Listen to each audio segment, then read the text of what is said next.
Well, you found me. I'm at the crossroads. My name's Amanda. God calls me Zion, and I'm the mother of angels.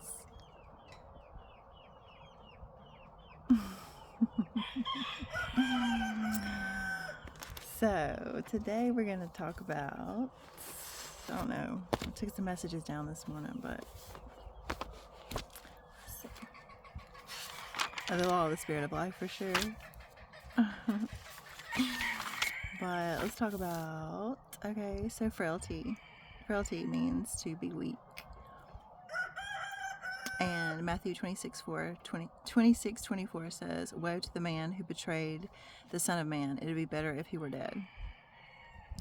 The next message I got was confusion from 1 Corinthians 14:33, and it says, "For God is not a God of confusion, but of peace." And that is definitely true. He brings peace and he offers peace at all times. If you follow what God says, you seek the mysteries, you will always have peace. I'm sorry, my hair is crazy. I've been working on the farm today. And the Lord speaks, right? The next word they gave me was particle. So you can think of like particle of light. How does it react in certain situations, right? So think about if you are in a place of peace, then perhaps your particles are interacting differently than if you are in a place of war. Particles of light are acting differently depending on, the essence of the situation. The next word is power. We know what that is. True power comes from God. True power is not recognized by people. And true power is recognized in the mysteries, right? So, true power is given by God, and only the Son of Man knows that and knows who he is, or the daughter of man. I say that interchangeably. Daughter, son means the same to God. But yeah, there's power.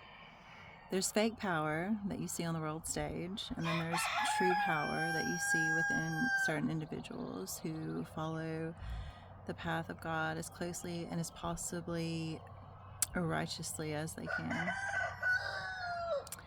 The next word is strain, and it sounded like that rooster was straining.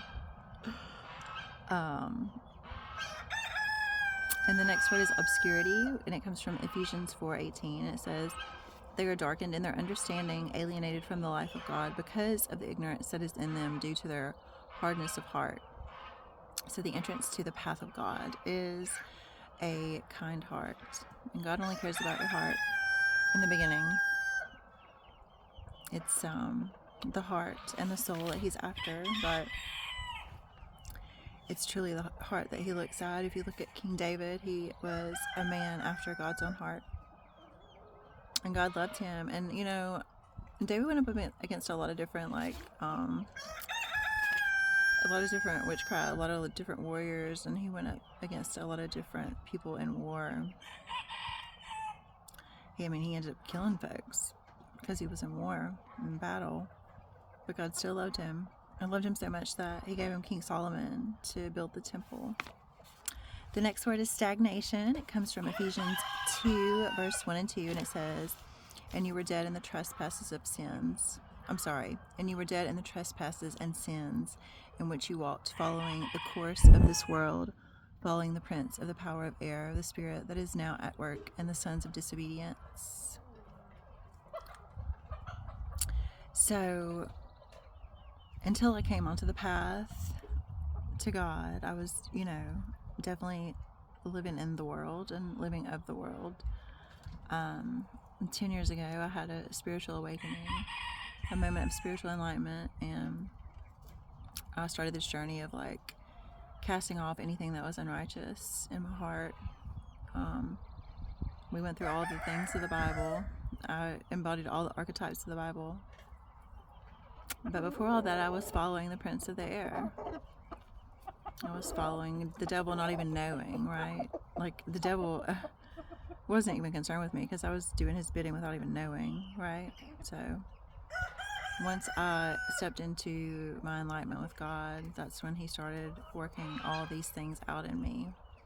And I had to go through so many trials and tribulations to get here, to get to this moment of peace on a chicken farm. I'm so lucky. I'm so lucky. The next word is liveliness, and it comes from Proverbs 9:6, and it says, leave your simple ways and live and walk in the way of insight. You know, I've been on a farm for like 2 weeks now, and the way that we live is just so close to the land and the way that it's supposed to be, you know. People are not made to wake up and go to labor at a job that they hate all day long. That completely cuts you off from your intuition.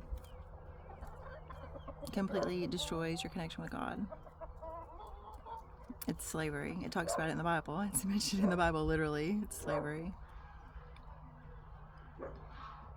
But it takes courage to walk the path of the land, you know. The next word is mechanical healing. That's just 3D healing. And then the last word is immobility, 1 Corinthians 15:58, and it says, be steadfast, immovable, always abounding in the work of the Lord, knowing that in the Lord your labor is not in vain. Amen.